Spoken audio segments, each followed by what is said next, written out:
Assalamualaikum warahmatullahi wabarakatuh. Selamat pagi anak-anak kelas 2. Hari ini pembelajaran daring kita mulai lagi ya. Simak video berikut.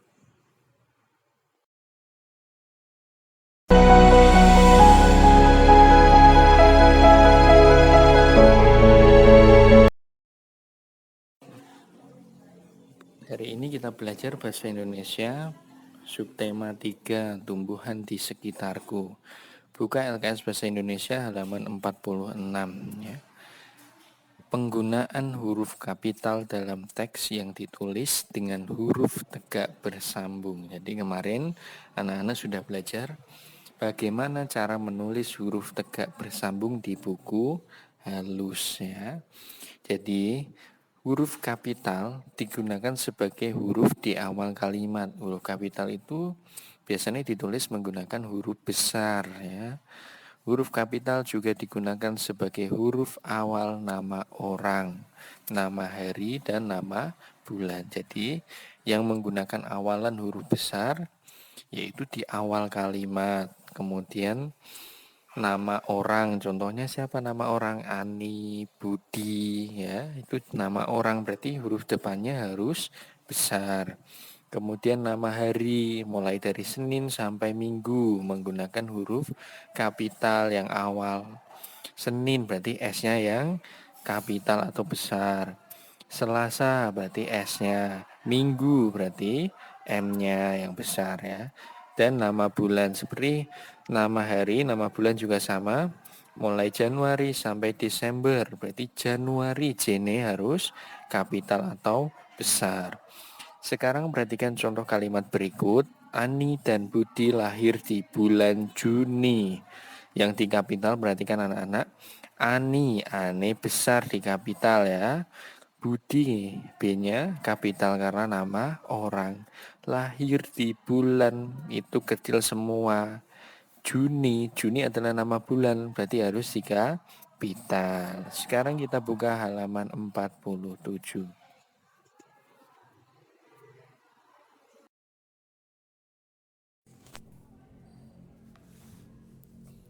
Pendamping pembelajaran 2 ya. Sebelum kita ke pendamping pembelajaran 2, di atas ada bacaan aktivitas siswa. Ayo baca dan cermati teks berikut ini dengan seksama. Lani suka bercocok tanam. Lani menanam banyak tanaman bunga di halaman rumahnya. Ada bunga mawar, bunga melati, dan bunga anggrek. Setiap hari Lani menyiram tanaman bunganya tersebut. Tanaman bunga Lani tumbuh dengan subur. Tulis kembali teks di atas dengan memperhatikan penggunaan huruf kapital yang tepat. Tulis menggunakan huruf tegak bersambung.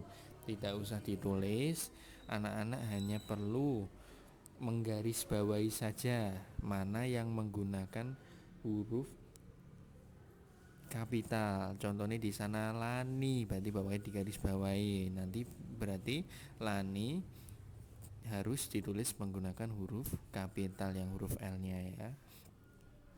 Dan sampai terakhir nanti digarisbawahi saja, tidak usah ditulis kembali mana saja yang perlu mendapat huruf kapital. Bawahnya pendamping pembelajaran 2, penggunaan huruf kapital dan tanda titik pada kalimat.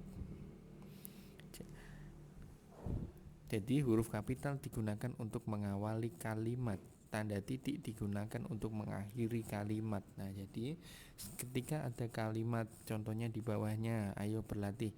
Lani, Udin, dan Beni gemar berolahraga, titik.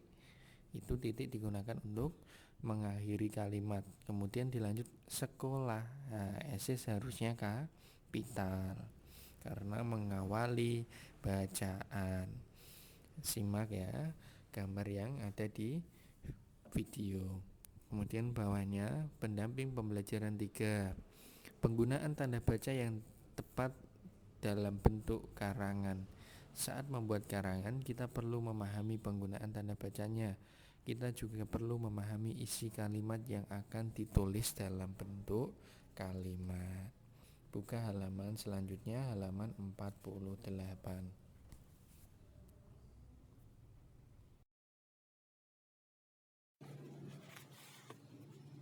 Halaman 48. Penggunaan huruf kapital dalam teks huruf tegak bersambung. Huruf kapital biasa digunakan untuk mengawali kalimat. Tadi sudah dijelaskan.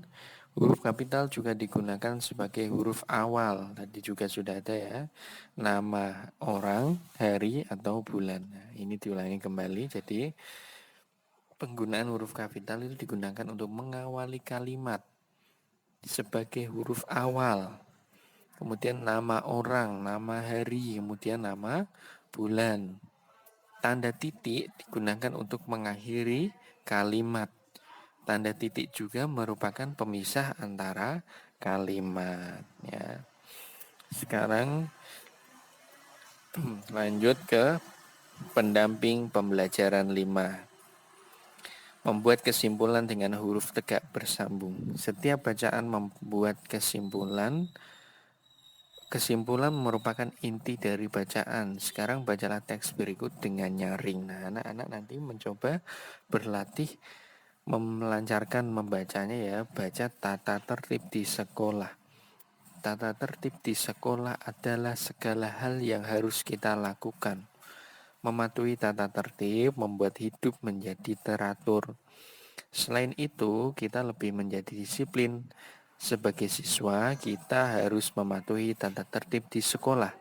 Bila tata tertib tidak dipatuhi, siswa akan mendapat sanksi. Nah, jadi dari bacaan tersebut kesimpulannya adalah tata tertib adalah segala hal yang harus kita lakukan. Jika kita melanggar akan mendapatkan sanksi. Itu adalah contoh dari kesimpulan. Untuk tugas hari ini, buka halaman 49, penilaian harian 7. Anak-anak nanti mengerjakan ROM 1 dan ROM 2-nya ada di halaman 50. Dikerjakan di LKS saja ya. Nanti pengerjaannya atau dikerjakan di LKS saja. Untuk yang belum selesai kemarin dalam menulis huruf tegak bersambung, diusahakan diselesaikan hari ini. Karena kenapa? Besok pagi harus dikumpulkan. Pak Juang nanti akan menilai semua tugas yang sudah dikerjakan anak-anak ya. Setidaknya anak-anak sudah berusaha mengerjakan menulis sendiri ya. Pak Juang lebih menghargai jika anak-anak menulis sendiri daripada nanti dituliskan atau dikerjakan atau dituliskan oleh orang tua. Nanti kelihatan ya. Jadi perlu digarisbawahi, dikerjakan sebisanya. Pak Juang lebih menghargai anak-anak yang mengerjakan sendiri, menulis sendiri ya. Jadi Pak Juang tahu, oh anak ini sudah bisa menulis dengan rapi, anak ini perlu bimbingan ya. Jadi nanti kalau perlu bimbingan, nanti buku halusnya tak tulis, Pak Juang tulisi perlu dibimbing atau nanti minta bantuan sama orang tua memberikan contoh cara menulis yang benar sesuai dengan video yang Pak Juang berikan kemarin. Cukup sekian pembelajaran hari ini. Wassalamualaikum warahmatullahi wabarakatuh.